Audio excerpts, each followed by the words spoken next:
Maybe I should complicate this before I start speaking here. Welcome to Comics League Movie Night. I'm your host Jared, and we got some dudes coming in to the show. We have the boys. So let's introduce the fine group of men that will be discussing the Sam Raimi Spider-Man 1 with me. I am Phoenix! Hello there! Who am I? I'm Spider-Man. Okay. Then we also have got... Not impressed. JJheat! And then we have got... And by JJheat, you are muted. And then we have the one, the only... All the hopes and dreams of Krypton live in you now. Hello, Teladia. With great power must come great responsibility. You know what? That's a good And also, idea. Great power comes great responsibility. Had to. But yes, what were you saying, Nick? I was like, and also organic webbing. Oh my gosh! Because okay, let's start with that. How about the fact that this movie made Spider-Man? Oh, hey, what's up, David? And what's up, Lawrence? How about the fact that this movie gave Spider-Man organic webbing without him having organic webbing in the comics? Nick, Okay, all right. So about that. So basically, the history of Spider-Man coming to the silver screen is kind of a long one. Basically, in the early to mid '90s, James Cameron was actually developing a Spider-Man movie. And that's actually where organic webbing first started, because the Raimi version is actually made from the ashes of that movie. Like certain script elements from that script actually made its way into this one. Like organic webbing is where that idea originated from. Retooled. Exactly. Yeah. And I just want to get the nitpicks out of the way before we waste about 30 minutes on nostalgia. But rewatching this movie.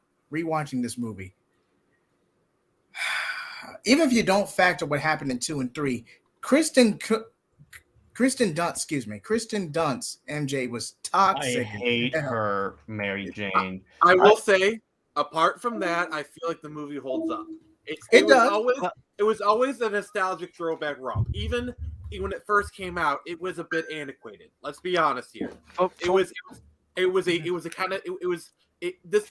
These Spider-Man, this first film has more in common with the Reeves Superman movies than it does with Burton Batman, which is scary. No, but it was deliberate. I think, and so I think it's kind of helped it age a little bit better. But yeah, MJ is toxic as frick. Now it reminds me of Spider-Man, the '90s Spider-Man animated cartoon show. Now that's a cult classic. That's a great show. I love that show. Dude, you want to talk about a show I grew up on? Oh my God, it's that one. Yeah, I grew up on they that. turned MJ into a Gwen Stacy stand-in. I don't know if because the actress was leaving the show, but she was essentially Gwen Stacy in that show. Yeah. Well, the thing is, if you actually watch the show, Felicia Hardy was basically the Gwen Stacy stand-in, especially in the early episodes. We have to discuss that show once. But they referenced Gwen's Day for MJ falling into the ocean and everything. Yeah, well, and they do the Gwen Stacy death as the finale for this movie. We're getting a bit ahead of ourselves. No, but I feel though that this movie definitely pays homage to that show. Definitely. Oh, definitely. Oh yeah. You can tell 1-to-1. You can tell like, oh, Peter's got a job at the Daily Bugle to the fact that. Well, that this Peter Parker being part of the Daily Bugle, that's part of his mythos. That's the core part of his character. True. It's like Clark Kent working at the Daily Planet. Yeah, you got to do that. But as well, in the show, Mary Jane was his girlfriend. In the movie, well, yeah, it was Mary Jane is his main girlfriend. That's the main squeeze. I don't know what you're getting at. No, but what I'm saying is, it's like it's a really like for like, and like the hair as well. Like I know you guys don't Mary like Jane this. is the main girl from the comics, so it just I think what Teladia is trying to say is like the Raimi trilogy was like a live action version of that TV show. For the way it was structured. I can see that. Mm-hmm. I want to say this. if when I go see Across the Spider-Verse, if I hear the '90s Spider-Man in that movie, I am going to squeal. Wait, what was that for? I wanted to throw that one in there, but yeah, I know, yeah, because we all will, because that's an iconic Spider-Man, dude. Hold on, allow This me. Shocker! Also, can we take for a moment to give some props to the amazing song "Hero" by Chad Kroeger? And you know, And they Nickel say that say a that a hero. hero can save us. Was that ever used in like a trailer or anything like that? How'd that get associated with this movie? Well, to be fair, if you watch the music video, it's with Spider-Man. Actually, I remember they were using that song to promote it as late as the third film. Like I remember seeing TV clips for the third movie, and they're still using that song. Wow. That's No Bas- incredible. Boba Fett. No basically, Boba Fett. This song is associated with the Raimi film, like "Kiss from a Rose" is associated with Batman Forever. Oh gosh. No, we're not Lad, talking about. what the hell are you doing, dude? Lad, We're Get talking ya. about Sam Raimi's masterpiece. No. lad, no. get your Why? butt in this. Why? Why would you say? By the way, lad, if you want to join the stream, send me a text and I'll send you a link. By So, all means. what on a more serious note, discussion of this movie is not really you can't really avoid the fact that this film is a heavily result of 9/11. Oh Okay. yeah, yeah, oh This, yeah. this film came out in 2002. In fact, the earliest trailer had Spider-Man webbing up them among the World Trade Centers, which was quickly pulled from theaters. There was like, I guess, a sequence involving 9/11. In fact, if we're going to talk about like 9/11 changes in Spider-Man, okay, Yeah. I'm Yeah, go ahead. in the game Spider-Man 2 Enter Electro, you're actually fighting, the final battle is actually on the World Trade Center. I think they kind of censored it in maybe not the American version, but like the European version. I can't remember. Yeah, they did. In the European version, they did. Where they don't show you're on the World Trade Center. Oh, But boy. I mean, that's a whole topic of discussion of like 9/11 edits to like movies and video games. Yeah, it was Yeah. like wasn't like the original poster was not had like 9/11 and all that. Had like the World Trade Center and like Yeah. in his in eye, his right? eyes, yeah, and they airbrushed it out. I mean, there's so many there's so many like edits. Plus, you can't tell me they weren't referencing 9/11 when all those New Yorkers are throwing stuff on Green Goblin, going, "You mess with one of us, you mess with all of us." You mess with Spider-Man. You mess with New York. Yeah, you mess with one of us. You mess with all. Yeah, you can't tell me they weren't referencing 9/11 on that one. And I got to admit, as cheesy as that moment is, gosh darn it! Every time it happens, I get happy. I cheer. It's so because I like it. Yeah, it's cheesy as hell, but that's the type of cheesy that's actually really nice and really cool. I like that. Yeah. But so let me ask you this. Okay, is it kind of funny how memed this movie is? I mean, how many times have you heard this? You know, I'm something of a scientist myself. It's such a meme they even invoked it in No Way Home. Yeah, I know. I was like, yes. Yeah. Spider-Man 2 is the meme the most out of all three. No, it's Probably. the third one. It's the No, third it's the one. third one with the dancing, dude. No, That's gonna be a clip. We don't talk about Emo Maguire. Yes, we do. no, his name is Bully Maguire. Get it right. Yeah, Bully it's Bully Maguire. Maguire. Bully Maguire. I love those edits that put him in other movies. Oh yeah, Or- the Toby in the MCU. My personal favorite is like the portal scene from Endgame, but opening it is the landlord and he goes, "Rent?" That's my favorite. That is my favorite. Okay, Open this damn door. okay, so I know we're talking about the first movie, but since you mentioned the right guy, I gotta say this. Ursula is the woman he should have ended up with. That woman was adorable, and she had such a big crush on Peter. That I'm sorry. That's what. That's. Hot Maybe take. he could have gotten a Hot take. discount on the rent. Hot take. That's what Oh she said. my Hey, God. can't afford the rent? Sleep with the landlord's daughter. Yeah. And by the way, JJheat, I will be getting the Michael Scott clip of him going, "That's what she said." Since apparently we do that all the time.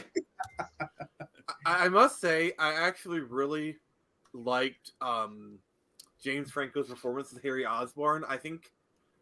I really wish he'd do more of these types of performances. I actually think he's a better actor than he gives even himself credit for. Yes, Dempsey. Yeah, because he really yes, fell Dempsey. off after the Raimi trilogy.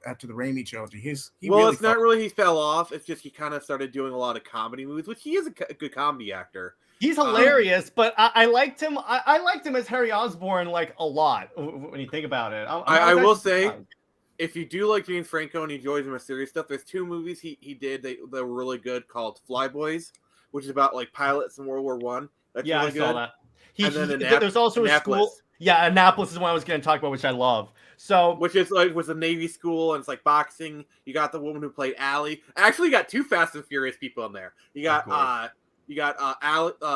Brian O'Connor's girl, Toretto, and then you also got Tyrese Gibson is in there. So what I think, let's do this. Let's go through the plot of Spider-Man. So basically it opens up, who am I? I'm Peter Parker. And he's like, it's basically establishing that he's kind of a loser in the school now. I'm a loser, baby. He's the stereotypical geek. He's the stereotypical geek, exactly. So it's the classic storyline. He's going on a school trip. He gets bitten by the radioactive spider because he's being messed with by the bullies.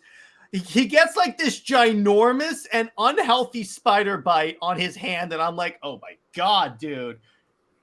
I said to James Cameron, I thought that scoop was legit. Oh, jeez. If you read that script, that is crazy. Also, can we give a shout out to the Uncle Ben and Aunt May? Like, these are definitive. I love the Uncle Ben and Aunt May. Perfect casting, can't go wrong. Perfect casting. Like, probably my favorite like Uncle Ben moment is when he's like, then stop acting like it. You can just see his heart break. Like, oh my god, Cliff Robertson. Yeah, it's just such a fantastic move. Also, Rosemary Harris is still alive, by the way. She's like 90. Really? Wow, really? Yeah. Oh, jeez. Rosemary Harris is still alive. Yeah. But I just want to go ahead and clarify ahead. this for any Garfield or Sony stands out there. I will admit, to an extent, Garfield Peter was more accurate in terms of being a jackass because Peter does banter a lot in the comics to mask his pain. So yes, Garfield Peter being a jackass, that's somewhat comic accurate. But the Sony script kind of overdid it. Come on, let's admit it. So I'm still a Tobey fanboy. But I gotta say, the more I watch Andrew's Spider-Man movies, the more I respect them, and the more I actually feel like, okay, like, probably my favorite, like Andrew moment is when, like, he's beating up Flash, and Flash is like, it's okay, get it out. It's like they actually give the bully a little bit more depth. Like he's like like Flash understand he just lost his uncle, and it's like. Yeah, they made Flash more of a potential friend to Peter in the Garfield movies, which I appreciated a lot. I was like, also, you do realize Deathstroke is Flash Thompson, right? Yeah, I know. It's so Martinello. funny. It's so funny how many future people in these movies went on to play DC superheroes. Yeah, Deathstroke beats up Spider-Man. I'm like, and don't get me wrong. Sam Raimi, Tobey's Spider-Man's the best. But you have Tobey Maguire's Spider-Man, which was more akin to the late 80s, early 90s animated cartoon. You have the Garfield Peter Parker, which was more, at least semi more accurate to the comics with being a jackass. And then you got Tom Holland, who was supposed to be a balance of the two, but he felt more like an iron. Actually, I gotta correct you on that. Okay. So, Raimi's intention for his version of Spider-Man is like a basically a late 60s, 70s run. So basically think the John Romita kind of era of Spider-Man. Okay. Like John Romita and then into the 70s, because that's what because Sam Raimi is a huge Spider-Man fan. He is a huge Spider-Man fan. And so he's kind of going off of like the late 60s, 70s era of Spider-Man. Which you definitely get that. Although was kind of funny. You know what this movie inspired? The really stupid plot in the comics where Spider-Man apparently was the totem of a spider god, and then that's how they got the organic webs in the comics too. And I'm like, that is so stupid. He had organic, like I know when he had the symbiote suit, he had organic webbing. But traditionally, it's just been like he built his web shooters himself. Like Garfield and Holland, in that respect, were more accurate to the actual comics. And yeah, JJheat, yeah. Yeah, but let's see. The fact that they didn't use Raimi for No Way Home as a crime again. Yeah, I know that would have been great. I So- mean, did Watts for all 3 movies? He was credited for No Way Home, but he wasn't active in terms of the production or directing or anything like that. That would But I'm be pretty I sure thought John Watts was the director for all 3 films. No, Yeah, he he was, but he he is talking about it's a crime that they didn't have like Sam Raimi on the project for No Way Home. I'm his kind of Spider-Man, and I would have kind of liked that. Well, it's John Watt. This is the John Watts Spider-Man trilogy. You know, Which, it's like okay, yeah. Well, okay, so then he's bitten, but do you guys remember the spider bite is like huge? Yes, it's grotesque. That's kind of the what point. the hell is that? It's in that area. Hold on. Yeah. Right here. And then it hard cuts to Osborn Industries, where it's basically Osborn's becoming the Green Goblin, and we get the whole back to formula moment, which that is like the scariest I've ever seen William Dafoe, and that actually gave me nightmares as a kid. So, another thing I really like about the scene is like these scenes have like little kind of small touches that humanize the characters. Like when he's taking the formula, when they strap him in, he's like, "Oh, it's cold," you know. It's like the film is like filled with like these little small moments that kind of humanize the characters. Yeah.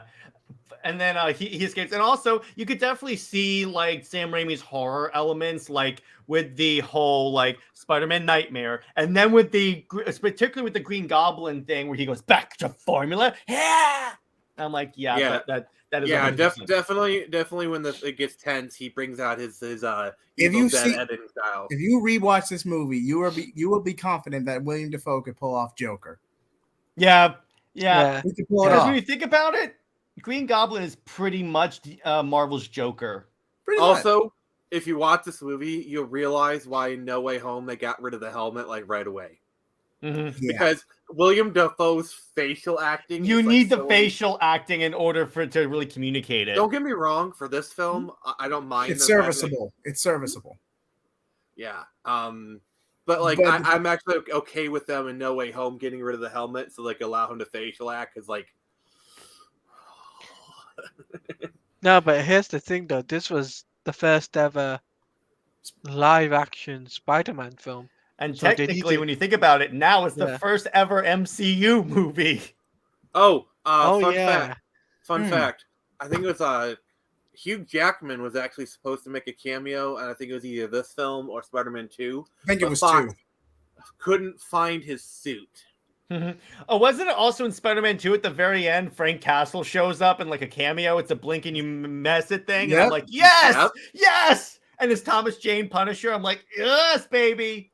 And don't forget Mr. J. mister Mhm. Jonah Jameson.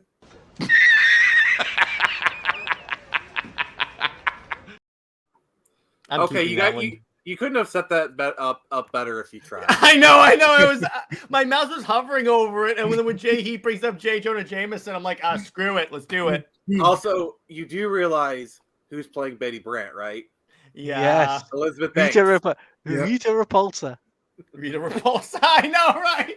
That's May she true. rest in peace.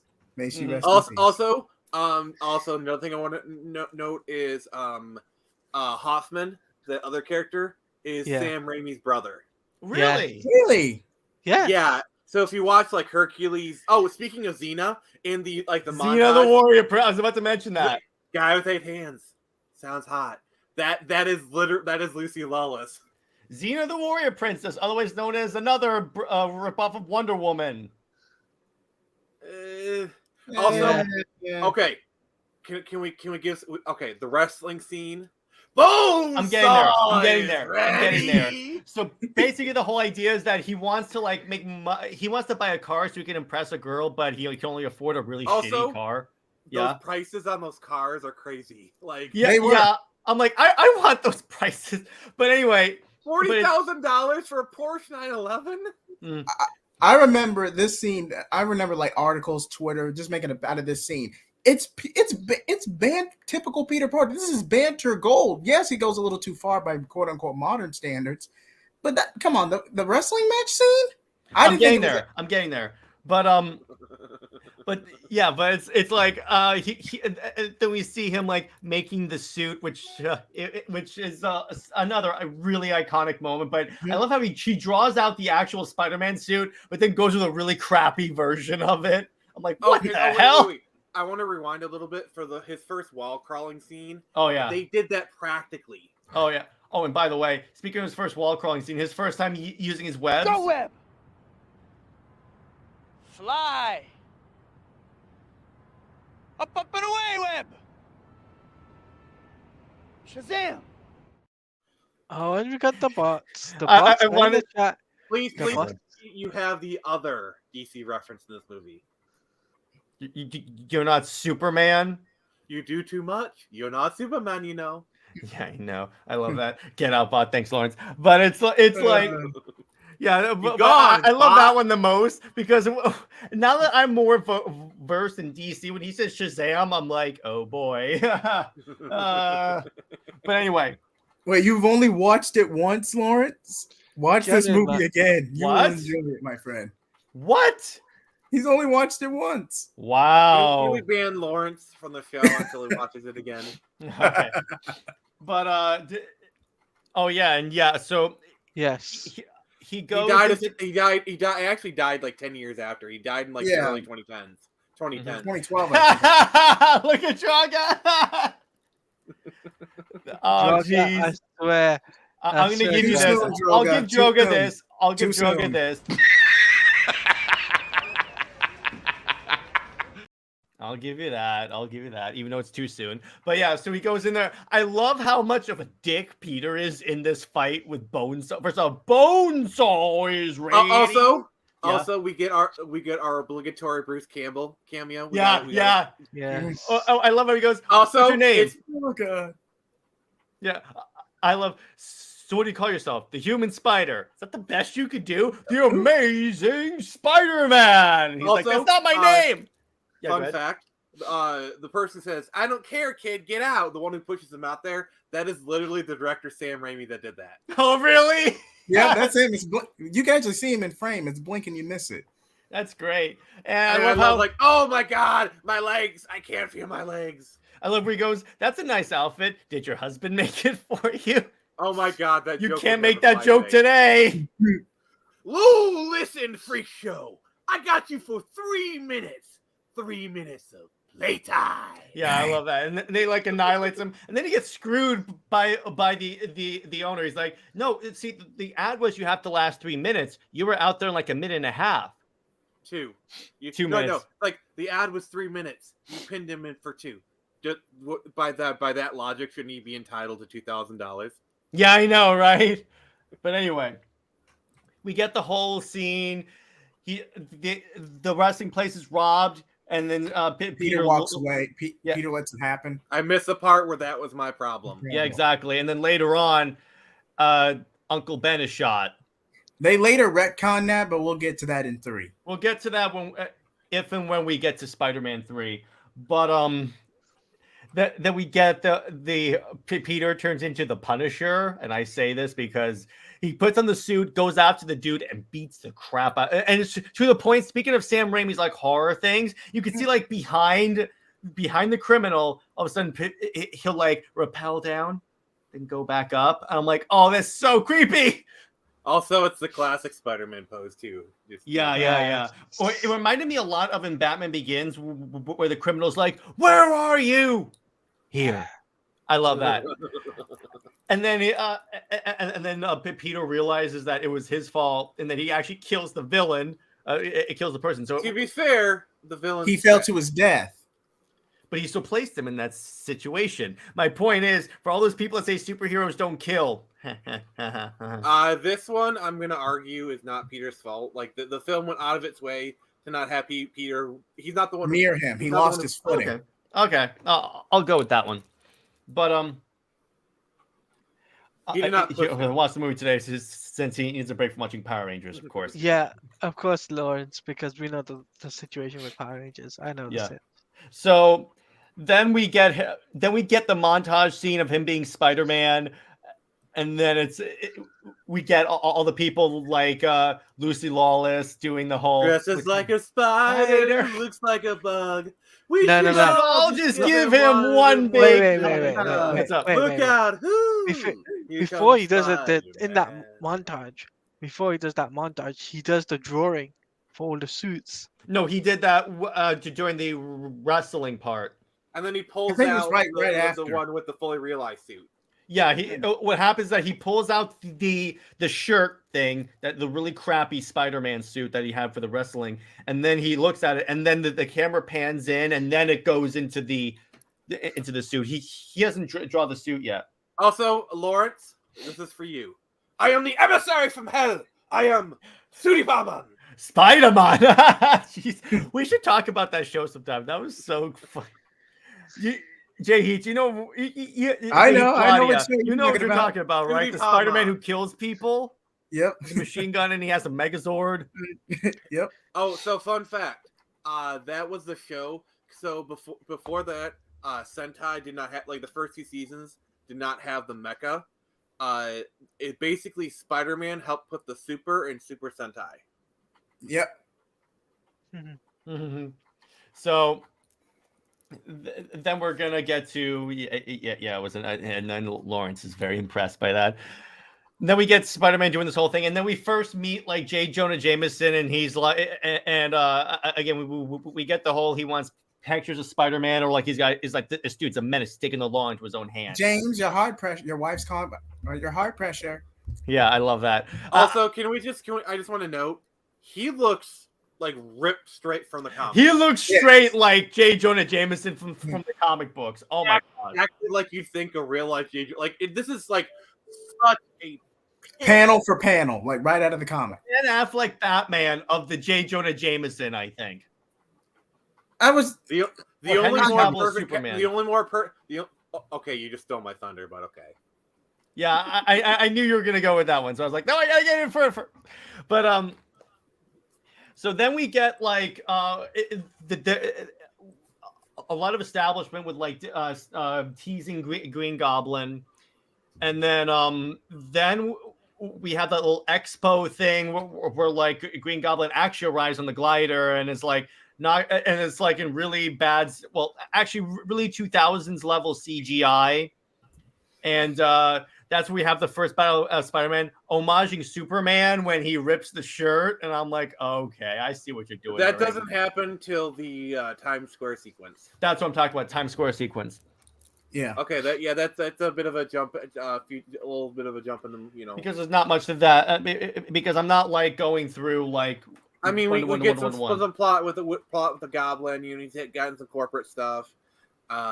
Peter and Mary Jane's the girl next door. There's a lot of padding in the second act. That's why I'm going to the really important part, because let me put it this way: any interaction with Spider-Man and Mary Jane, except for the end of this movie, is not. Also, Stan Lee cameo. Oh yeah, of course. Yeah. Oh yeah, it's in the Times Square sequence. It's another blink and you miss it moment. It's like so the Stan Lee cameos actually go back farther than people realize. I think it's just an MCU thing. No, the tradition. No. Well. The first Stan Lee cameo was in The Trial of the Incredible Hulk, which was like a TV movie. But like the first one that actually kind of kicked off was X-Men in 2000. Was like he was in that one, and then he was in Spider-Man, and then like he did Daredevil, and he kept being like he was like the Stan Lee cameos were already a tradition before the MCU started. Here's a quiz for you guys. What's the one Marvel movie that he hasn't done a cameo in? No Way Home. No Way Home. Well, when he was alive. He was already dead. He was already dead then. When he was alive, there was one movie that he did not cameo in. Iron Man 1? Ghost Rider? Nope. You ready? Spirit of Vengeance. It's Fan Four Stick. Oh, God. He did not do a cameo in Fan Four Stick. He did in Fantastic Four, but not Fan Four Stick. Both of them, but not Fan. But I love how he actually shows up as Stan Lee in the second one. He goes, "I should be on that list." Name Stan Lee. Me. Okay, nice try. No, I'm actually Stan Lee. By the way, that is actually ripped right from the comics, because in the wedding of like Reed Richards and Sue Storm. Sue Storm. That exact scene actually happened. Really? Yes. Yeah. Also, his role as the mailman in the first one is actually a character from the comic. So, like, the mailman is actually a recurring character in Fantastic Four. So, Yeah, and that's Stanley's for the Doctor Strange cameo. That's a throwaway line. There's a difference between a throwaway line and a full cameo. Mm-hmm. But also, probably my favorite of the Raimi ones is probably the third one, where Stanley actually talks, just like he actually talks to Peter. yeah. Where he says this word, one man can make a difference. Yeah. So then we get during that whole battle, Green Goblin kills all the corporate people that cut. How am I? Wait. Do you have any idea what I've sacrificed? Again, just You're out, Norman. yeah. So he gets taken out. Harry is shown to be a little bit of a dunce, and then we get again. We get the most comic book line ever as Green Goblin leaves. We'll meet again, Spider-Man. Yeah, I know. That's the most like cheesy comic book line, which is fine with me because it's a comic book movie and stuff. You know what you're getting into. You know what you were getting into. So then we get also, yeah. I just gotta say, Mary Jane is an idiot because there's there's so many times like who are you? It's like, you know who I am. Yeah, I do. I'm a friendly neighborhood Spider-Man. You can hear his voice. Well, that too, but like that. But I'm like, but in the kissing in the rain scene, the infamous upside down kiss, in the scene before, he says, "Oh, I was in the neighborhood," and then Spider-Man says, "I was in the neighborhood." Like, come on. And you're the girl next door. How can you not figure this out? Here's another way she's stupid. You ready? So the way that she's like in danger is like, so Norman throws a bomb at the building and like the thing starts to come off. It's still attached to the building. Get up and run and roll away. Have we In her defense, No, he was probably paralyzed by fear. Okay. Let's cut her some slack. In that situation, like I'd be hard pressed to not be paralyzed by fear, and I'd argue you guys might be in the same situation yourself. So maybe no, but maybe not. But what's up, Teladia? We got to talk about this as well. In the rain scene, didn't anyone notice she had no bra on as well? Oh, really? Everyone noticed. We all know. It was kind of funny. Everyone. I love where she complained later on that she didn't get paid as much as Tobey Maguire, and I'm like, I'm sorry. Are you Spider-Man? Man. By the way, did you ever hear Toby's like behind the scenes for that scene? What? His nose was plugged up with water. Oh, really? Yes, Lawrence. Yes, Lawrence. Yes, you can clearly tell that in that scene. I'm sure many a young boy rewound that scene many times. Many times. Yeah. So then we get what I liked about the next scene, about the scene I'm jumping to now. With they established the dual identity for Norman Osborn really well. First, he just hears the laughing, and then the way they do it is so perfect. He turns and like sees like the mirror, and then you don't see that he's talking to himself and actually acting like himself until he like holds up the newspaper and all that stuff. And I'm like, oh, that's great. You killed them. We killed them. You don't remember your accident. I just love that. It's so cool. It really gives you that Dr. Jekyll, Mr. Hyde type feel. And again, Sam Raimi's like horror roots. I was like, boop. Also, during the Times Square sequence when he blinds Goblin, doesn't it kind of look like something? Yes. I know what you're going for, Nick. But yeah, Nick. There's so many innuendos. Gee whiz. Yeah, exactly. Gee whiz, that looks like. Yeah, I know. But anyway, then we get Let's to keep this PG, gentlemen. Keep it PG, Nick. I know that's hard for you, but anyway, That's what she said. I was surprised, but also very happy.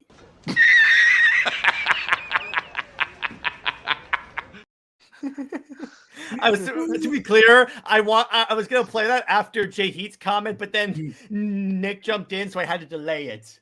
But it still worked. It still worked. Yeah, you timed it right as I was finishing. Like, it was perfectly timed. Yeah. So anyway, then we get like more Spider-Man stuff, and then we get like the scene in the like burning building, which I think is very cool because again, well, actually, it makes Spider-Man look a little stupid because so he approaches Goblin and Goblin's like cloaked. He thinks that's an old lady, but when she turns sideways, you could clearly see a point on her head. I'm like, that ain't a human skull. This is the scene where it's like they did their obligatory Matrix reference. Really? I mean, if you look at the scene, he's obviously doing bullet time, and at one point, Spider-Man even does like the whole come up. The bullet time. You got to realize because this was in an era where everyone was ripping out the Matrix, like basically from like '99 to about 2003, 2004. Charlie's Angels had a bullet time sequence in it. Whoa! I need that clip for Neo going whoa. Actually, no, Keanu Reeves going whoa. I just need that. But anyway.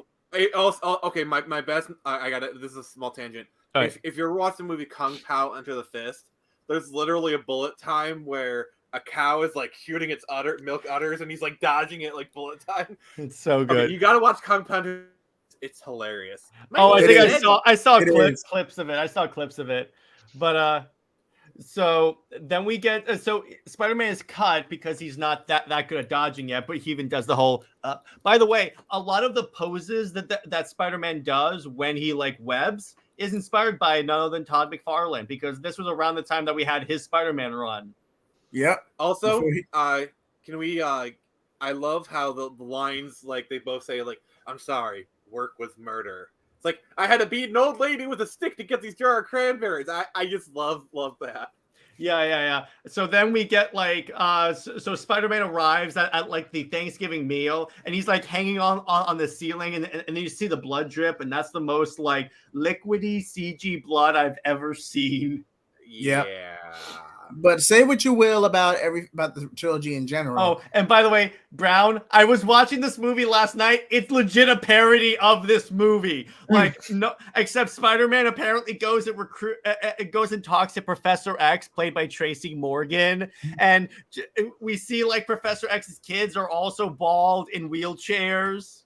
Yeah, those series of movies made by like some of the scary movie people, those were not good. But this particular one was clearly trying to like rip off this Spider-Man movie, and it's bad, but it's so bad it's good. Dragonfly was pretty decent though. Yeah, and I was the younger. only one of those I saw was Epic Movie. Ooh, Epic Movie was hilarious. And by the way, I thought the blood he spills was a hint of carnage. Oh boy, could have been. That would have been interesting. Yeah, but it looks so bad. It looks too bad to be Carnage. That's the thing. Well, I'd argue because Raimi has gone on record saying he's not a fan of Venom. Like they literally had to force Venom into the third movie, which is why the movie kind of suffers. So I'm going to argue. I'm going to hazard a guess and say no, that is not a Carnage reference. Yeah, exactly. And this is all I'm going to say if we ever get to that review. This is all I'm going to say on that. 3 was kind of bloated because because the main story and what the trilogy was setting up to was a dogfight / revenge battle between Harry and Peter, and maybe Sandman as a secondary villain. You didn't need Venom there. The original storyline was the Lizard, New Goblin, and the Lizard, because they were building up to the Lizard storyline because they had they mentioned Dr. Connors in this movie. Dr. Connors and then he's in 3. He's actually in 3. Mm-hmm. So, like, obviously the Lizard was supposed to... did you know that at one point they're going to have the Vulture in Spider-Man 3 and they cast Ben Kingsley as the Vulture? That would have been great. Oh, my gosh. Yeah. That would have been great. But, so then we get, like... So then Green Goblin leaves. And then is at this point he knows Peter Parker is Spider-Man because he's not buying the whole like scratch the bike messenger line. So he pieced it together. He pieced it together. And then we get the whole first we go after his heart. And then he like traumatizes Aunt May, shows up. Wait, no, I gotta do this. Can Spider-Man come out to play? Yeah, I love that. And then we get the clear reference to the death of Gwen Stacy with the bridge and the Green Goblin, to the point where now when I watch this, I'm like, man, comic book fans must have been like, are they going to kill Mary Jane? Like, We all have our choices to make. Now choose. Oh, actually, first, I missed a very important scene when Spider-Man is kidnapped by Green Goblin, and he makes that whole "join me and together we could rule this world. And in spite of everything you do for them, eventually they will hate you." And then you get the whole they cut that into the whole newspaper thing. I thought that was really cool. That was really good. So then go on to this. Spider-Man kind of he goes. I liked first off how like Peter called him Gobby. I like that. That's great. And wait. There was a Thor Easter egg in Spider-Man 3? What? Explain. Yeah, I know. Elaborate, Brown Destroyer. No, they didn't cast Anne Hathaway as Black Cat. They casted Bryce Dallas Howard as no, actually no, it wasn't her. You know who it was? Actually, no. He was Gwen Stacy. She was Gwen Stacy.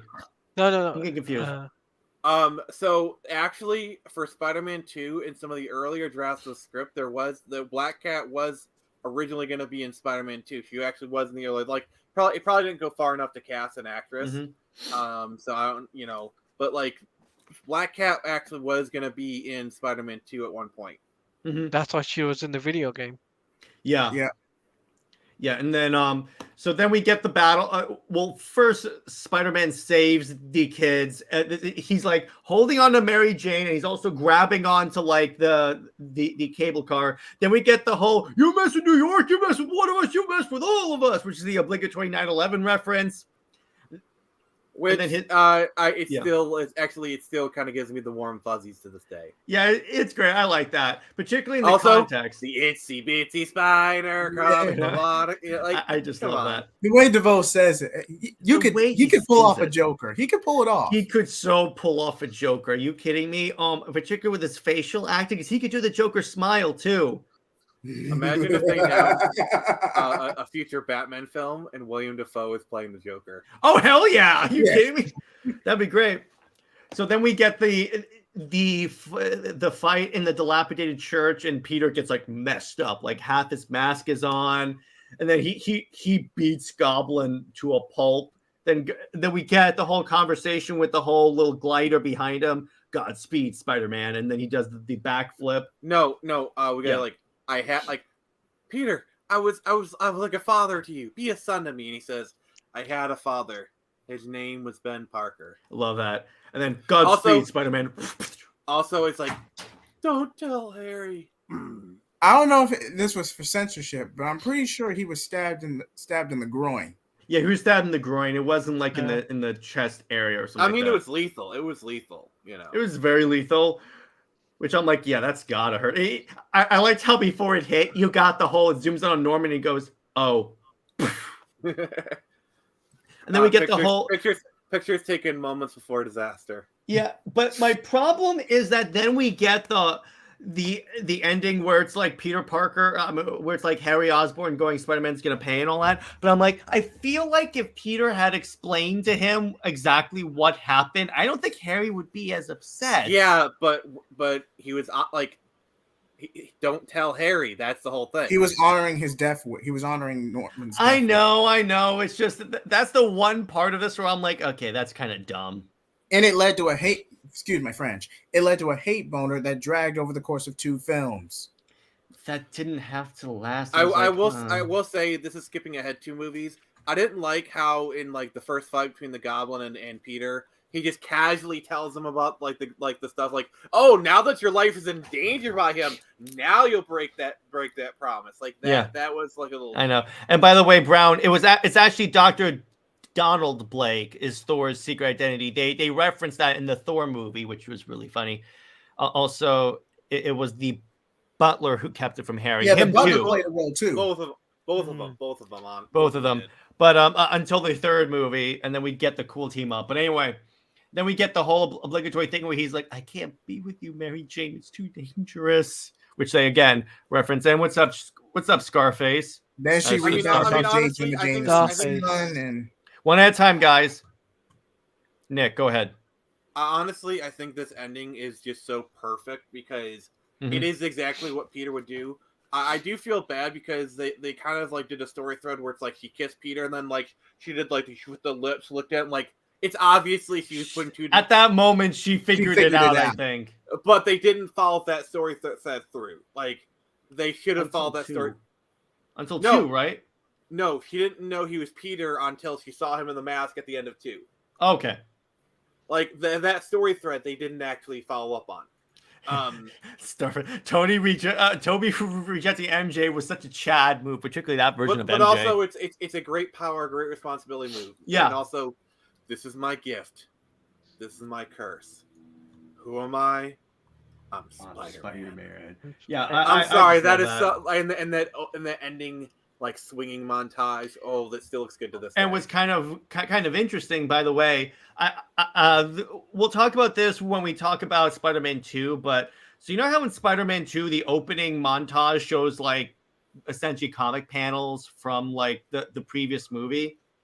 Those are drawn by Alex Ross.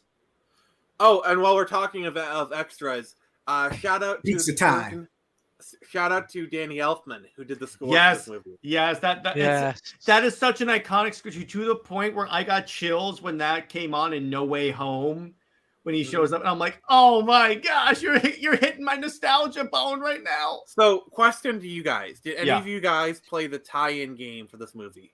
Yes, I played 2. So actually, I think I did. The tie-in game was really good. Basically, kind of like a carbon copy of like the PS1 games, like the Spider-Man 1 and Spider-Man 2 Enter Electro. The style of the game was very much the same. A funny little anecdote is at the end of the game, you kiss MJ. But the thing is, one of the costumes you can get is actually MJ. So, if you're as MJ, you can actually do a lesbian kiss, and that was actually censored in some countries. Really? Oh, wow. Oh, I remember that. I remember getting that skin. My balloon. Oh yeah, you gotta getting all those balloons. And speaking of two, the girl who both the little girl from the fire scene and the woman who played the violin both appear again in No Way Home. You don't recognize her, but they're there. Mm-hmm. Also, in each movie, they find a way to do the do like I think I can't remember how they did in the first one, but I know that in the second one it's the violin lady, and then in the third movie it's the marching band that plays the theme. I can't remember how they put it into this one, but like Oh, and by the way, since Lawrence brought it up, with great power comes great responsibility. Chills, literal chills. Man. That I think the wasted opportunity they did for Spider-Man 3 when he puts on the red suit after wearing the black suit when he goes and saves MJ, when it opens up and it plays the Danny Elfman theme, they should have put Uncle Ben's voice going with great power comes great responsibility. It would kind of require a little bit more rejiggering of the scene to kind of make that work, but I get the idea. You know what I'm saying? I mean, they could have done it better to harken back to that moment. I mean, they had audio recordings in between takes. They could have filtered it in. Mm-hmm. It would kind of, I mean, it could be done, but you'd have to kind of recut the scene a little bit. Mm-hmm. Yeah. Like I'm not saying it isn't possible. I'm just saying, Oh, this would have been cool if he was Mysterio. I mean, he was gonna be Mysterio anyway, regardless. Mm-hmm. Ben's death kills me every time. It kills all of us. It does. And who else it kills? Any actor playing Uncle Ben. Please stop rebooting Spider-Man. I'm tired of getting shot. Yeah, I know. So I will give Iron Boy credit. That version of Aunt May was very attractive. Yeah. All right. So let's discuss the movie in general, because really, when you think about it, they went from GILF to MILF. Yeah. When I roll the clip. No, I'm not doing that. Hey, Multiverse of Madness. Oh, geez. Hey, what's up, Isaac? How you doing? But what's interesting is that this was the first superhero movie that I really, really, really got into. Like, I got the 12-inch action figure. I don't have that anymore, unfortunately. But I got so much merch from this back in the day because I was like a wee lad when that came in. Where's lad? I need that pun. But I was a wee chap when this movie came out, and I got so much stuff from this. I remember seeing it in theaters, and I was like, oh, this is fun. I had no idea who the Avengers were, or Iron Man, or anyone. Here's the thing for me, right? Because I grew up with these films like X-Men, Spider-Man, Batman Begins, Superman Returns. We all I did. we all did. It was part of my teenage years, basically throughout my early years, and I was just like, I wish we had these types of movies nowadays, but we're never gonna We get did. that. It's called the Snyderverse, and they threw that away. But anyway, but it's like this way. Superman Returns. The reason why I wasn't a big fan of Superman until Man of Steel. And yes, I did JHeat. I have to put it in there. I'm gonna use it on a different stream. But Fair anyway, enough. yeah, that's cool. But what would you say? Okay, so where does this movie rank with your ranking of Spider-Man movies? I'll start with Nick. So Spider-Man 2 is literally one of, if not my favorite comic book movie of all time. So take that as you will. The Iron Boy movies are not even on the list, so it's basically Toby versus Andrew on this one. Iron Boy, I love that. actually, no. Here's my ranking. It is Spider-Man 2, Into the Spider-Verse,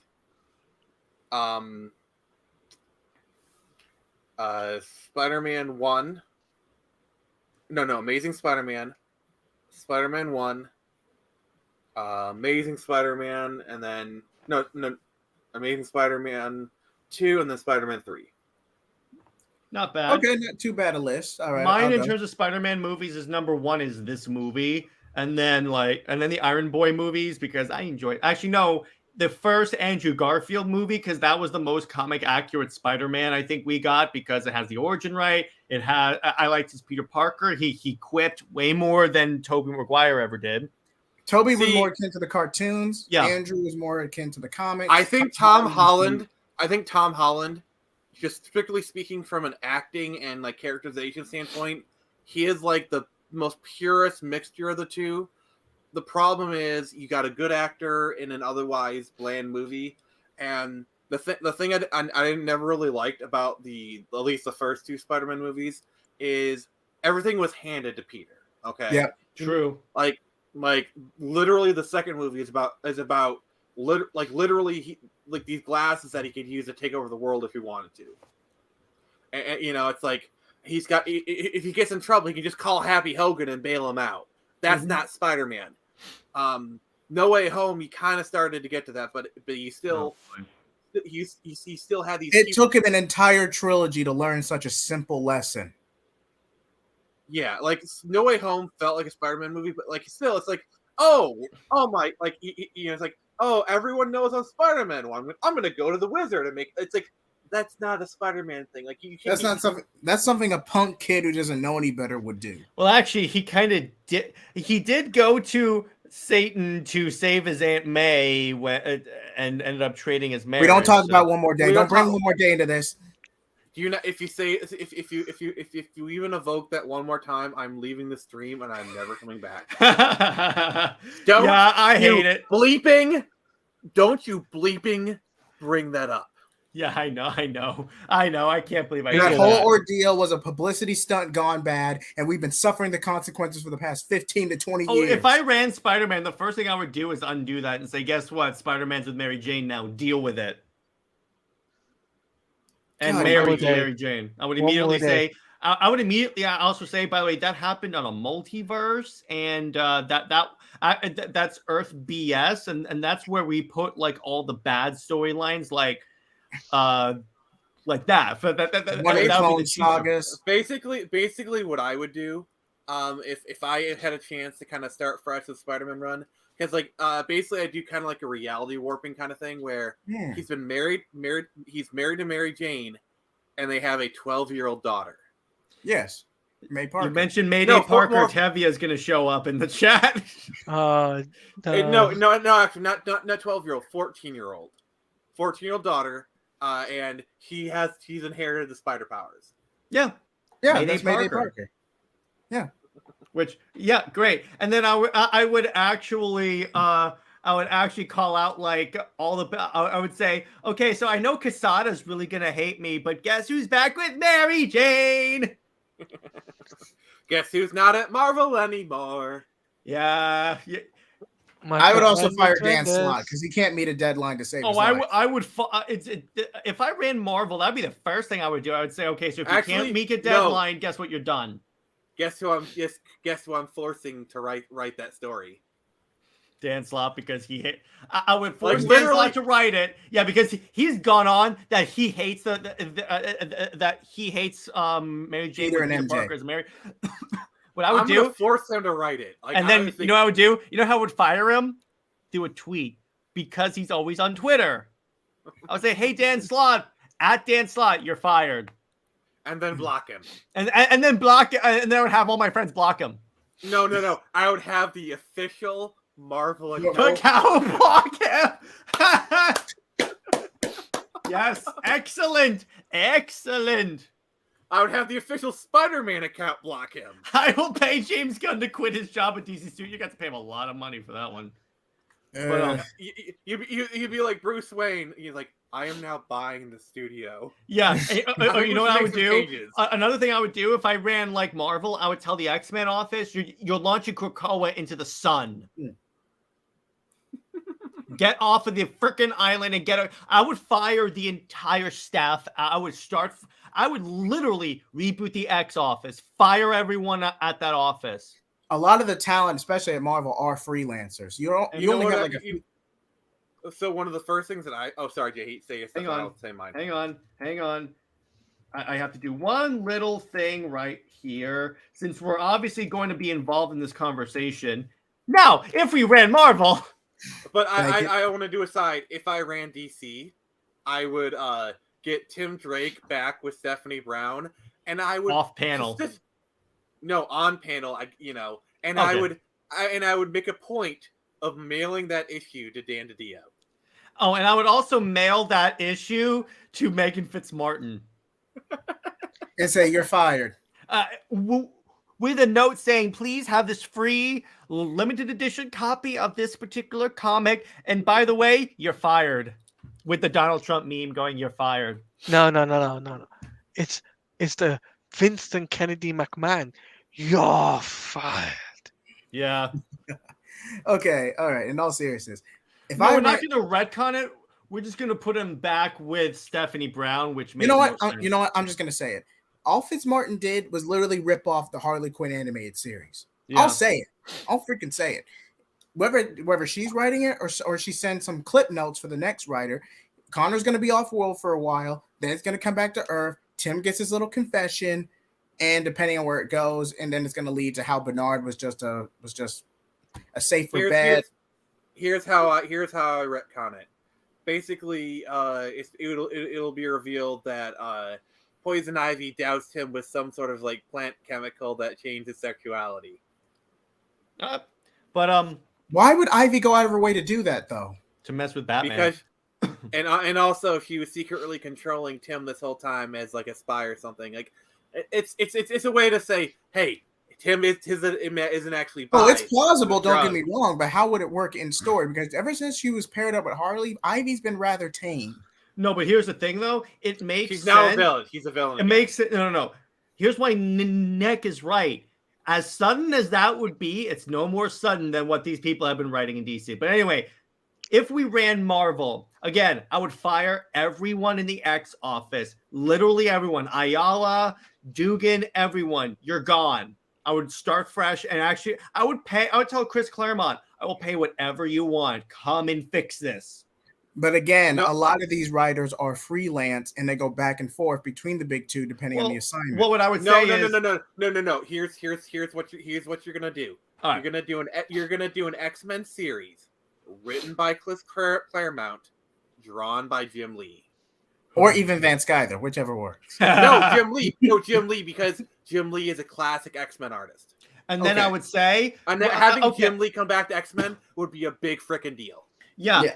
And what I would also do, okay, so yeah, they're contractors, but I would actually tell them, we're not going to renew your contract. You're done. You're done. And you're done working at Marvel because you obviously can't sell books.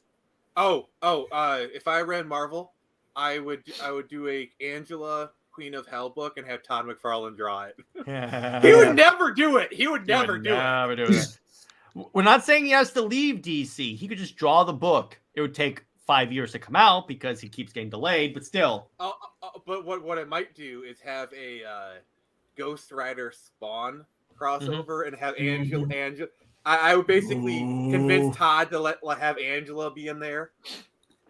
You know, it'd be great. It's good for a one You know shot. what we need for an amalgam comic one shot? Oh my god, imagine a Spawn Ghost Rider crossover. You know what we need for an amalgam? Spawn with the Spirit of Vengeance. In other words, literally Spawn Ghost Rider. Please, my little brother can only get so erect. No, dude, how badass would that be? Please Spawn with the stop. skull. My wee can only get so erect. Again, keep it PG, but yeah, I get it. But Nick, do you need a minute? And the story, by the way, I would do for the X-Men. Yes, of course. Yeah. The story I would do is for the X-Men is I would have the humans nuke Krakoa. Obviously, evacuate the X-Men people care about, and then just nuke it. Just completely, utterly destroy the island. Done. We're not doing any more island stuff anymore. Or I would tell Jonathan Hickman, you can have full creative freedom. Whatever you say, go. Come back and finish this freaking story.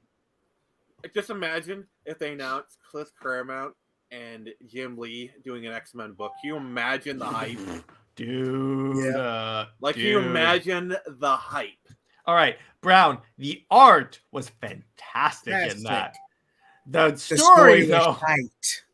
The story even I'll say that was like a random Super Wonder, like that was like one of the worst portrayals of Super Wonder ever. I'll even tell you that because like they're fighting and all of a sudden I'm like, what the hell is going on here? And so that wait, Teladia, were you on last night's stream? Last night? I don't think so. Because I made a comparison. We were talking about merged DC Marvel. If you can I was there for a little bit. Okay. Because basically I was saying, if you're willing to validate the chemistry of Wonder Woman and Wolverine, basically. It'd be a brief fling, but they would have a very deep respect for each other. I can see I can see Jared's face right now. It's really you should have seen my face. I actually kicked him out of the stream. You actually kicked him out of the stream. Wow. I got a great pairing. Wonder Woman and Hyperion.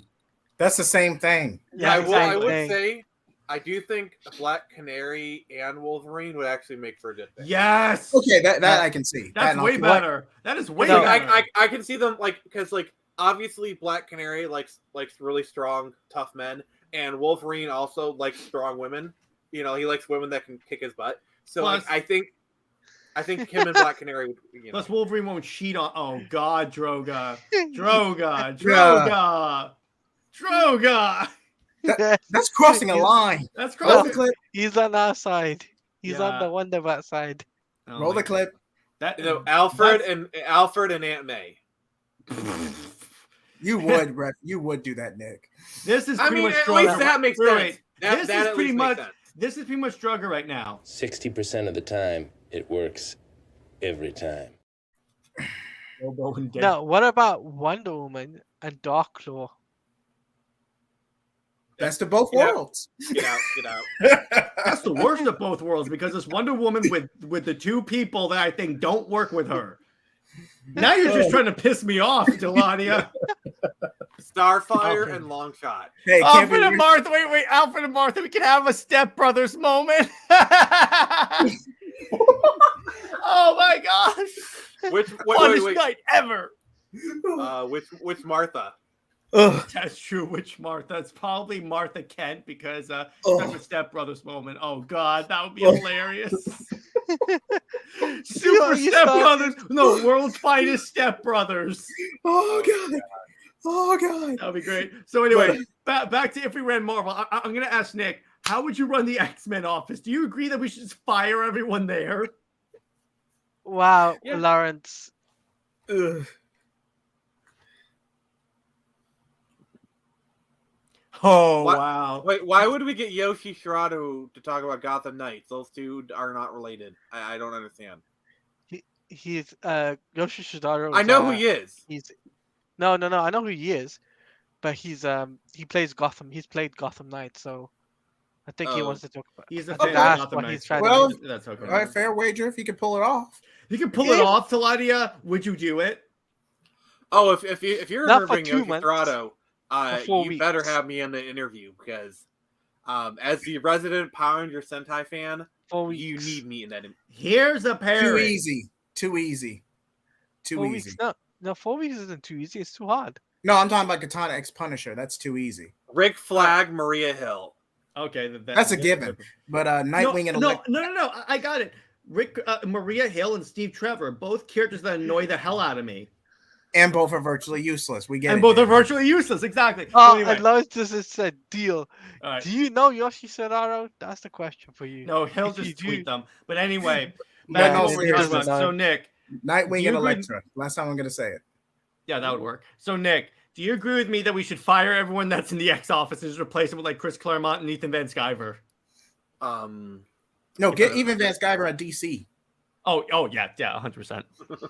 Tell him and Jeff, bring back Green Lantern. Make Green Lantern great again. So, hi.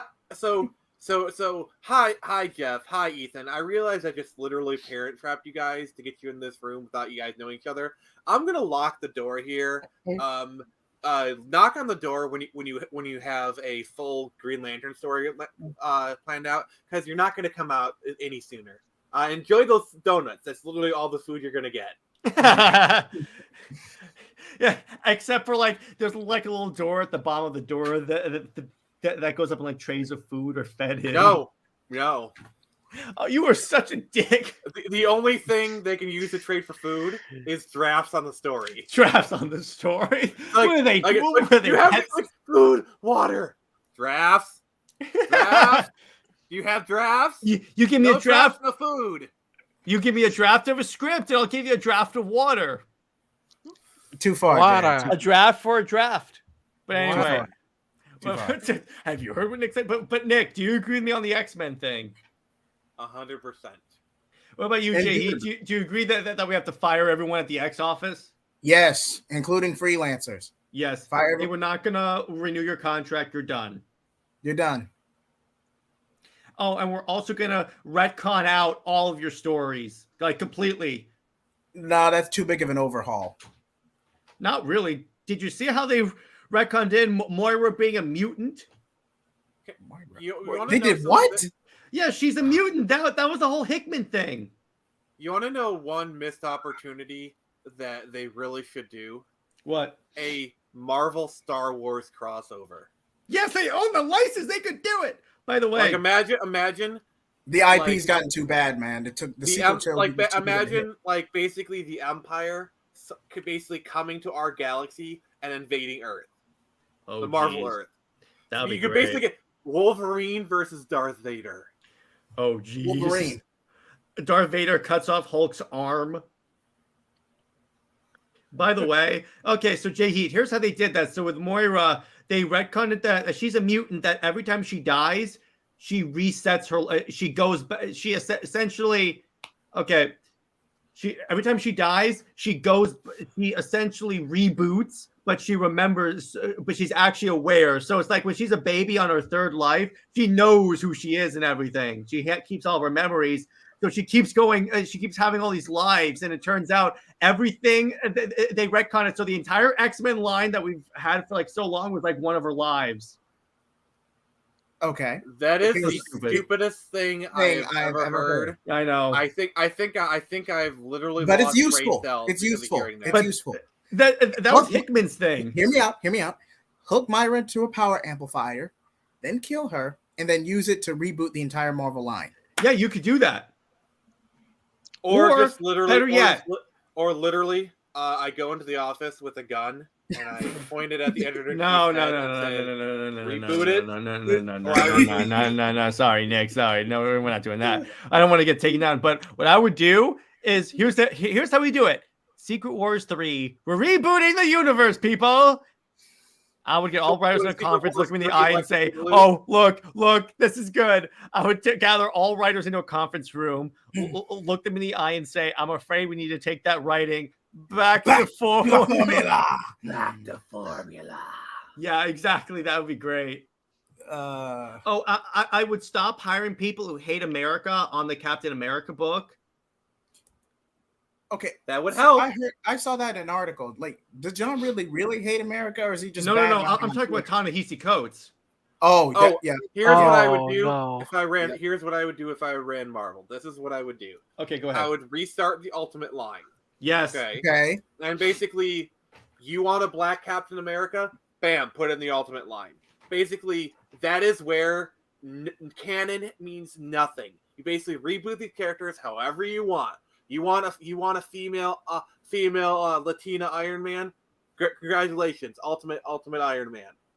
You know, but you keep the main continuity as like the stuff for like the loyalty people, and the ultimate continuity gets refreshed. Loyalty people, I love it. By the way, you know what I would do? For Thor, I would retcon that Jane Foster was never Thor. Like, I would completely eliminate that whole thing and say she was never Thor. She was actually like Ragnarok or something like that. That was the Thor clone that Tony made in Civil War. In other words, I would make it so she was never Thor. So she was a life model decoy? No, but is she Wait, had was she the Omen of Ragnarok? Like, are you just saying she would never have gotten Mjolnir and powers? No, but what I would do is that, yeah, the female Thor character exists, but she's not actually Thor. Because remember in Civil War when they made the clone of Thor named Ragnarok? Yes. That's what I would essentially say, is that she was like... Wasn't that a robot? Yes, Pretty but sure that was an android. that's what she kind of turned in. In other words, essentially I'm trying to make it so female Thor like happened but didn't happen. In other words, so a clone robot, Jane Foster, becomes Thor, but is named Ragnarok. Okay, you know what? I would just make it so that wasn't Mjolnir. That was just a cheap impersonation of Mjolnir that she stole. That's what I would do. Okay. It makes about a sense of anything else. And I would tell Jason Aaron, get the hell away from Punisher. Like, get the hell away from Punisher. Get out. Get out. First off, I would fire Jason Aaron too, because I would buy out his contract, then tell him he's fired. Yeah, he has a tendency, Nick, if you don't know who Jason Aaron is, of making the stupidest retcons. He's the reason why, for the longest time, She-Hulk was like Hulk and jacked up. He's the reason why it was such a big deal that we got sexy She-Hulk back. Can someone please call John Byrne? Tell him we need his services again. Well, let me put it this way: the current She-Hulk run is actually pretty good. So I'll give you that; it's actually really good. But I would get rid of. Let me see if I can find it. Hold on. I would get rid of Christopher Cantwell, or as Wes from Thinking Critical calls him, Christopher Can't Write Well. I will say I've heard good things about the Immortal Hulk run. The Immortal Hulk, when I'm reading it right now, it's fantastic. Like, oh my gosh! So the people behind that book, they can stay. Oh, I would tell Al Ewing, you can run the entire Hulk office as far as I'm concerned. Also, we're bringing back Christopher Yost. Yes. And another factor that I would honestly do is, okay, well, first off, you have to hire, like, you have to interview people. Like, again, I want to hammer this point in.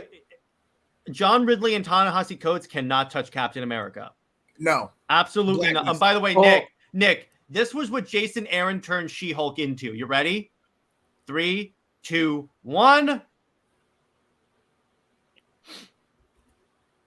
I want to see Nick's face. Oh, take the banner down. Yeah. I'm sorry, I have cancer now. Oh, and she was dating Thor, and it was really weird because Thor only really wanted to date the She-Hulk form. Oh, and when they restored her away from like the musculiness, she still spoke like Hulk, so she'd say like She-Hulk no like this, or She-Hulk say no, or something like that. It was really dumb. I mean, I could see Thor being attracted to She-Hulk, like the sexy kind of confident She-Hulk. Yeah. I could see Thor being attracted to that. You know, Yes. But the And, way Jason Aaron like did let's it, let's be honest. Even in that situation, he would still be attracted to Jennifer Walters because that personality is still there. yeah. Yeah, if it weren't the Hulk. But the thing is that it was a separate personality. As for Brown Destroyer, actually, Fury and Waller would never trust each other. Yeah. Like And by the way- I gotta say, a classic She-Hulk with Thor, that actually sounds like a good pairing. And then, don't you guys want to see Doom Patrol get better treatments like X-Men Evolution, Uncanny X-Men art? Yeah, 100%.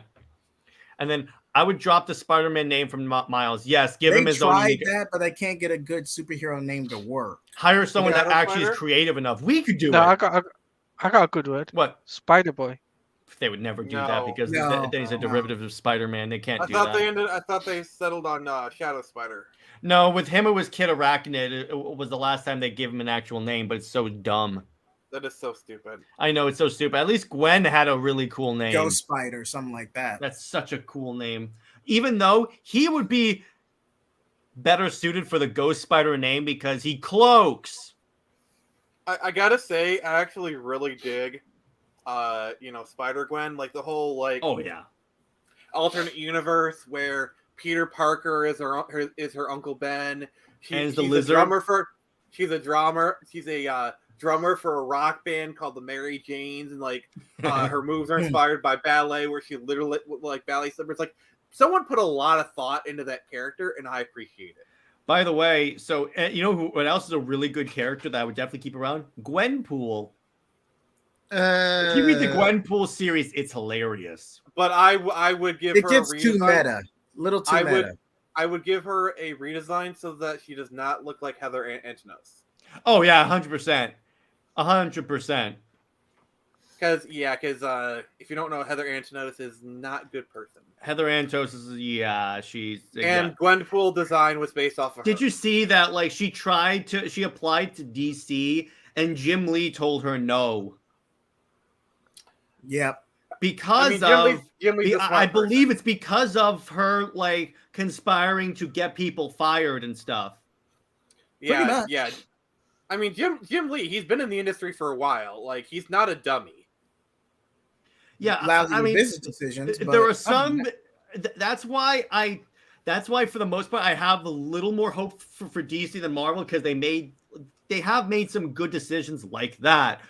They're making a bunch of bad like creative decisions, but in terms of hiring people, they're getting better at that. So I respect Jim Lee. I mean, I don't think he's really the best at running DC, but like as a person, as a creator, The dude loves what he does. I see him as a person with at least decent moral fiber. yes. Oh yeah, I think he works best as like the front face of DC. In other words, he goes to conventions, he tells people, "Hey, here's what we're doing in the line this go around," because he's so good at that. And he was a good middleman of keeping Dan DiDio in the back. Because if you notice, Jim Lee has never spouted any of that woke nonsense. He's never really gone into that kind of crap. Or he said a certain way, yeah, we like because he talked about like the changing of Superman's thing, but he didn't say it as like a social justice thing. What he really just said was like, well, Superman's a hero of Earth. Even though I disagree with the changing of the Truth, Justice, and American Way, I still get the way the argument he presented was okay. It was not really a woke argument. It was more like, well, he's a global hero, so. It basically was more like he didn't necessarily agree with it, but he's trying to toe the line, but he's trying to do it in a diplomatic way where he's at least respectful. By the way, that's how I interpret it. What's interesting is that is that kind of interesting how in Super Sons, the movie, they did use Truth, Justice, and the American Way. Could they be like quietly going back to that? Yeah. I give about 3 to... Also, I guarantee you, DC noticed how everyone was freaking out in a good way online at that. Like, you know, I guarantee you, DC. Most people were actually more positive of the of that shoot just the American way, because ultimately, yeah, Superman's a global hero, but he's an American icon. Technically, all of these heroes are American heroes because comic books are an American medium. I mean, America. if you start getting it, I mean, the X-Men does have an international flavor to it. You know, like there are Wolverine is Canadian. Colossus is Russian. Nightcrawler's German. I mean but that's more of an X-Men kind of thing. That's why I think. Oh, and yeah, and JJheat put in our group chat within the next 3 to 5 years that's going to get dialed back. Yeah, I think a lot I think a lot of this social justice stuff that they saw piss people off is going to be dialed back. Like I think. That's a very easy bet to make. Particularly when you could say, I understand people saying that like David Zaslav does not care about comics, but to a certain degree, it's a division that he watches. And the brand. And it's brand damaging. Plus, what's interesting, according to Wes from Thinking Critical, they were supposed to like provide like a sheet that's like all of their sales for the past like 30 years to Warner Brothers Discovery, and apparently Warner Brothers Discovery was not impressed with the sales. And I will say this, because Bleeding Cool's been running this exclusive for the past couple of weeks about the 5G plans, like these pitched concepts. On their own, they're not that bad. It's like instead of you have the Justice Alliance. It's just and even cool Elseworld story like Heroes Reborn was for DC, where it's essentially like, and then they eventually collect it into an omnibus. That'd be cool. And then I don't see for John Kent JJheat. I don't think they'll I don't think they're going to de-age him. I think what they'll mostly do is like put him in like the background of like a super book. What they could do is do a book where it's just him hanging out with his father, and it's his father. We're essentially trying to get as close back to that storyline of Clark trying to raise his son back, even though we're not going to de-age him. So, but you already have the twins from War Worlds who are actively replacing John narratively. I will say, getting ahead, back to the Marvel thing. One of the storylines I think was a really cool idea was like the prehistoric Avengers. Like you had Phoenix, Odin. That was a Jason Aaron thing, which I'm like, okay, that was cool. And weren't they teaming up with Conan in that one? I don't think. I think Conan. So. Was it Conan? Yeah, I'm pretty sure that was Conan. It was like, okay. And you had like a lot of these like mantle titles, like you had like literally Phoenix. You had Odin. You had the first Black Panther.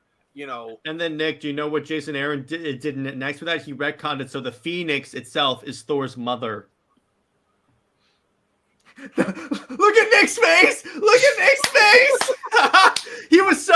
I love how he was so like, oh, that was so cool. And then I say, yeah, but it led to this, and he was like, oh no, disappointed. I love that. And by the way, here's Nick. You ready? This is essentially Nick. Hang on. Where is that? Oh, yeah, it's right up here. Here's Nick.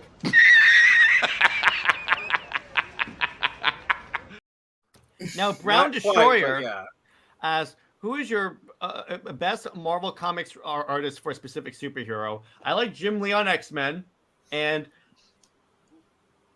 Lionel Francis Yu is actually really, really, really good. He did like Ta-Nehisi Coates' Captain America run. That's about the only redeeming quality of that run. So, he was also the artist for Secret Invasion. Ooh, Gleason, yeah, Gleason. So this team was Odin Borson, so I think it's like Odin's father or whatever. Agamotto, so that's Doctor Strange. Black Panther, demonically empowered Ghost Rider, Iron Fist, and Starbrand. So like all the mantle heroes. But it was actually Odin. It wasn't like Odin's like a father or anything like that. I think that's just Odin's surname. That's just Odin's surname because Odin's father's name is Bor. Yes. Well, it's Odin. Oh, Odin Borson. Okay. Yeah. Mm-hmm. That's why Thor's surname is Odin's son. Yeah. I see what you did there. Mm-hmm. Yeah. And I gotta say, Odin's father is a bit of a bore.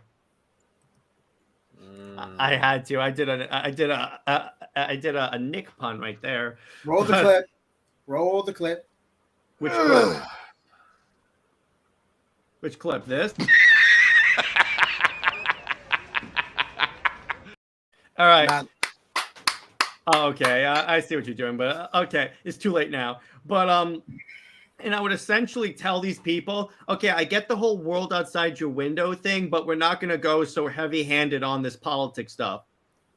In fact, I would tell them for the next for the next year or so, we're completely avoiding politics. Completely. Yeah, you're not gonna make MODOK look like Donald Trump. Yeah, that was that, and the Secret Wait, they Empire. tried that? They did that. It was like an alternate, like it was like a shot, an alternate Earth, and it's Donald Trump, his face on MODOK. Oh, speaking of MODOK, have you seen the shots from Ant-Man where they have Cross as MODOK and it looks absolutely terrible? Yeah, Yes. well, that's Marvel CGI recently, so Like okay, so I was like kind of tepid about that movie. Like I was like, it doesn't really interest me. Upon seeing that, no, I'm not seeing Ant-Man. Plus, you don't really have to see it, really, except for like you know who Kang is, so there you go. I'm not really interested in Kang. He's not really that compelling a villain, honestly. Yeah, you could have had Doctor Doom be the main bad guy for the next couple of phases. Conan and Wonder Woman.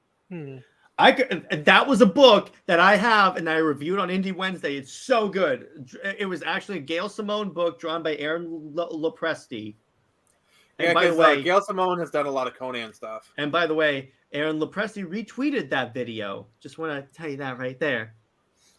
I could see a God of War Wonder Woman crossover because technically Yes. Kratos didn't destroy the Amazons. Okay, that would actually be really cool. Okay, so now we've done X-Men and we've done Spider-Man. How would you do okay? What would be your Also, Avengers lineup? By the way, if we're Yeah. gonna do a versus, Jared, you got to admit, Kratos would kick Wonder Woman's butt. Okay, I'll give you that one because he has killed pretty much any god. That's the one time. I'll give you that one. That's the one time where I'm like, Yeah. okay, I'll give you Like that one. if you tried to give you come that up one. with some reason why Wonder Woman would beat Kratos, you were out. No, I would be mean like, they both fought and killed gods, but Kratos has taken that to a whole nother level. Yeah, I'm sorry, Kratos is gonna. he's gonna not only floor killed the Wonder Greek Woman. Kratos is the pantheon, god of god killers. Yes. he's currently making his way through the Norse pantheon. Like he ran out of Greek gods to kill. Yeah. This pantheon. Yeah, that's the one time where I'm like, okay, as much as I want to say Wonder Woman, I can't. As a nerd, I can't. I would be lying. Remember, Kratos killed Zeus, and that's something not even Wonder Woman can do. Yeah, so I'm like, yeah, I'll give you that one with Kratos. I think Teladia and I can both say, yeah, Kratos. Yeah. Kratos. Okay. Because I can give you that one. We can all agree there's no way Wonder Woman could defeat Zeus. Yeah, Kratos I killed could him. see that. Yeah. I could see that. Yeah. Yeah. Okay. So Also, Kratos has killed Odin. yeah. Okay. So here's what I want to do for how we would run the Avengers. Is I want each of us to give our lineup of the Avengers. So let's say you were in charge of the Avengers. What would be your lineup? Would you go Okay. classic? Would you do like? I'd go classic. Captain Okay. America, Steve Rogers, Iron Man, Hulk, Thor, Black Widow, Hawkeye. Maybe Winter Soldier and or Falcon as an extended member, depending on the story I was telling, but that would be my overall roster. Oh, and by the way, another thing I would do, get rid of the legacy characters. Like, don't have like multiple Captain America because that's what they have right now. They have like 3 Captain America. I say Don't no. kill the ones that are redundant. That's all I'm gonna say. Don't That are kill narratively- Sam. Don't kill Bucky. But have them revert back to like Winter Soldier and Falcon, and we're not Falcon. doing that anymore. Because the problem, the Because here's stupid an part. example. Yeah, go ahead. Here's an example. And okay, in the original 5G plans, Luke Fox was going to be Batman. They changed it to Jace due to the whole states to the future state and the changes after 5G was dropped. But make a long story short, a character like Jace only works in future state Gotham in the details of that story. Jace was essentially a Terry McGinnis of the present day. That's all he is. Outside of that context, Jace Fox is redundant. So Well, if that's you have another legacy- thing I would do. I would actually kill Jace off. I mean, Really? it makes more sense for like Lucius Fox's son to be Batwing. Yeah, I would say if you want a black Batman, Luke Fox. Because Batwing. when you think about it, Batwing is pretty much like Iron Man Batman. That's pretty much what he is. Yeah, and since Lucius Fox is like a tech guy, it makes sense for if you're gonna have an Iron Man Batman, have it be Lucius Fox's son. Yeah. So back to this. So so you would essentially go classic. I like that. That's essentially what I would do. What about you, Teladia? I'll go classic. Mm-hmm. Like from the movie, right? That's why I would go down that route. I wouldn't go any other way. What about you, Nick? I'd probably do like a mixture of things, like probably Iron Man, Thor, Beast, because Beast was an Avenger. Mm-hmm. Then I'd probably have Wasp, and then I'm trying to think here. Maybe Wolverine, and then Oh, this is interesting. To be honest, when Multiverse of Madness was going to release, I thought they were going to show Superman's cape and Wonder Woman's boots in the MCU look like they did in the comics. Yeah, that would be hilarious. They did do that. That was the weirdest thing. They're like going through the multiverse, and all of a sudden it's like they show up, and on the panel, you know it's Wonder Woman because you can even see the lasso on her hip, and I'm like, what? If the big two were desperate enough, I could see another Avengers versus DC versus Marvel story. I'm not saying another amalgam, but definitely another DC versus Marvel. I would also immediately put Avengers JLA back in print and just split the profits, but half and half between Marvel and DC. But anyway, so my lineup is pretty much just the classic Avengers, the ones in the movies that people care about. Because ultimately, here's the thing, that's part of the reason why there's not a lot of hype in the MCU. What do they have? Falcon, Winter Soldier, and maybe Spider-Man if Sony plays ball. That's it. Miles Morales on the Avengers? Okay. And by the way, who said that if you mention Mayday Parker, Tevia's going to show up? Who said it? What's up, Tevia? Hey, at least we didn't mention Super Sons. Hey, Tevia, if you were in charge of the Avengers, what would be your lineup on the Avengers? Don't they have Ant-Man, Wasp, and Kang? Yeah, exactly. But it's like, not in terms of Avengers rosters, not a lot of people that people are excited about. I'm just going to tell you that. And we just got word, apparently, that She-Hulk season 2 is not happening. Thank God. Yes. Yeah, and that's by THQ, I believe. And it's like, I saw that coming a mile away, even if they said there was no saving that product. There was no. That was just too controversial. And I'm gonna say this: it has good point. It has good points to it. Very minor, but some. It's just now we got to deal with them trying to gaslight. It's like, oh, we only meant to do one season. It's like when Watchmen failed. When Watchmen failed after one season, like David Lindelof is like, oh, I only meant to do one season of Watchmen. You know, like, sure you did. Never mind. That show was even though they said, by the way, here's why they can't do it now, because they actually had statements after the finale premiered that we have big plans for season 2, so they can't say, oh, we always planned it to be like this. No, you can't spin it. You can't spin it. Yeah. Oh, they'll try. They'll try. Yeah, they will. Ooh, Drug has a good thing. Their first enemy is Terax the Tamer. That would be interesting. Ooh. And then Brown Destroyer said, I would make X-Men more hero type and less far. Yeah. What I would do first off is I would have an X-Men on the Avengers if it's like Wolverine or Beast, because you want to show the X-Men actually helping people as opposed, because this is going to be post Krakoa and people are like a little pissed off at the X-Men because of the whole Krakoa thing. Oh, I just had a brilliant idea.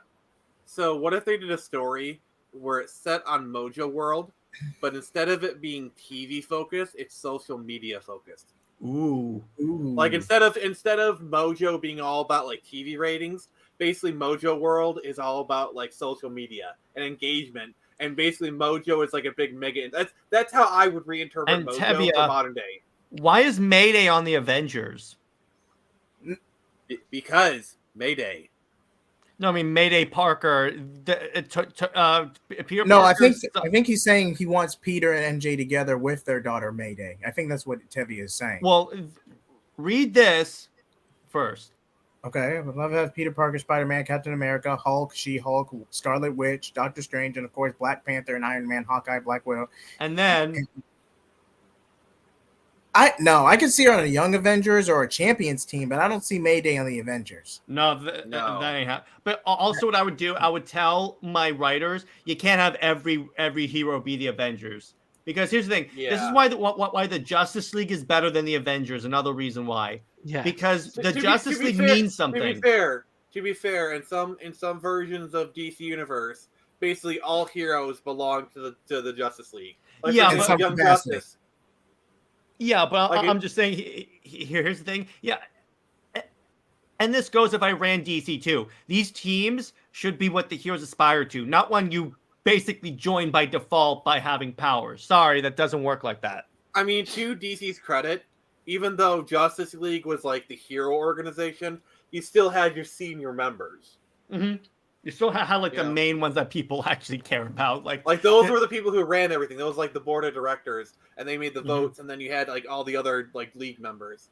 Well, of course, and who rejects the Avengers, decides to form the New Warriors. She wouldn't form the New Warriors. I think it should be included in the New Warriors, though. Hey, guys, remember Screen Time? Yeah. Oh, you mean the experimental internet gas? Wait, what? Remember that, Nick? Okay, Nick. So what they wanted to do it was a couple of years ago. They wanted to reboot the New Warriors. In other words, Safe Space and Snowflake. Yeah. And on the team, there was a character named Screen Time who was exposed to his grandfather's experimental internet gas and is thus permanently connected to the internet. Look at Nick's face. Look at Nick's face.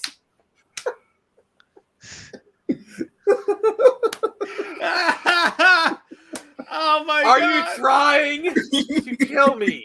And they have a goth character who's a vampire named B Negative who got bitten by Michael Morbius.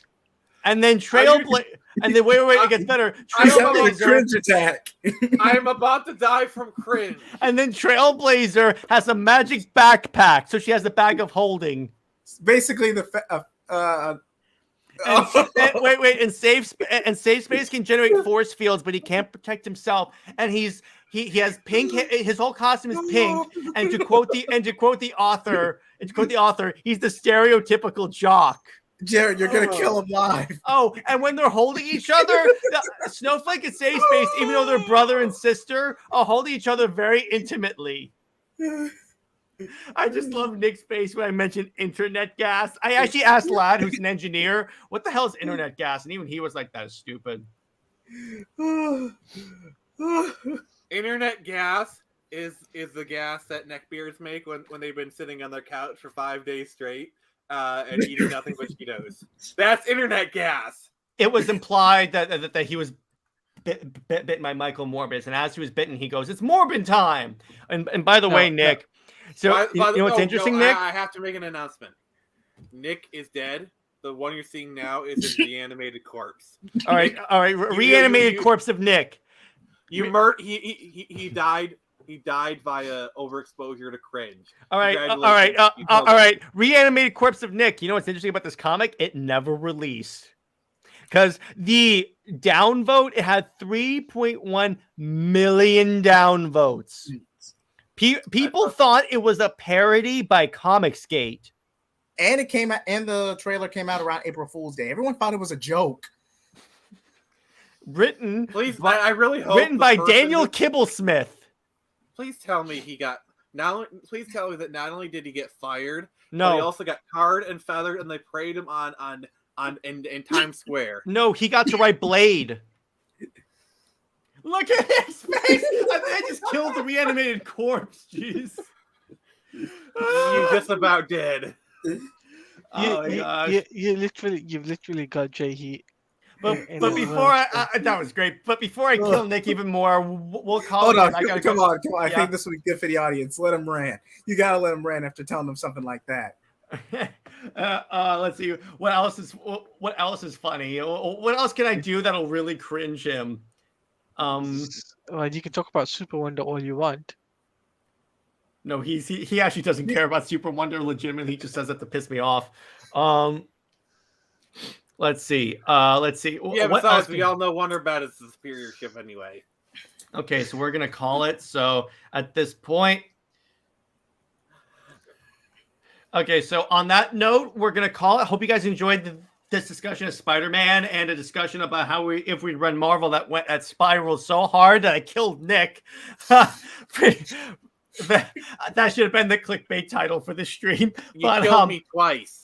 Twice, yeah. Well, in my defense, I didn't kill you. Marvel killed you. So before we finish, guys.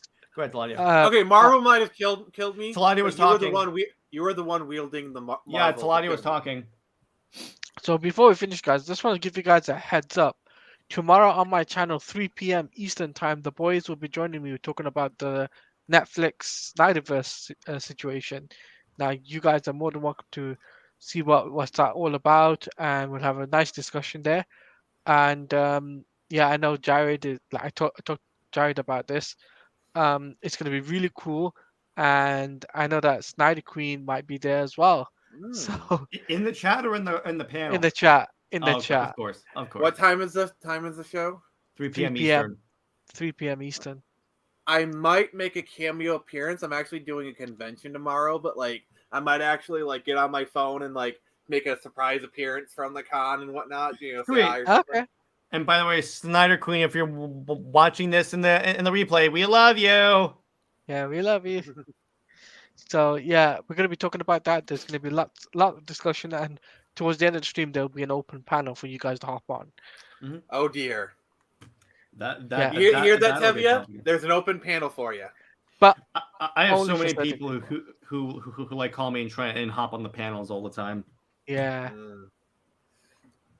All right. Well, thank you for stopping by, everyone. make sure you And- Like, comment, subscribe to all these fine gentlemen. Their information is in the description of the video.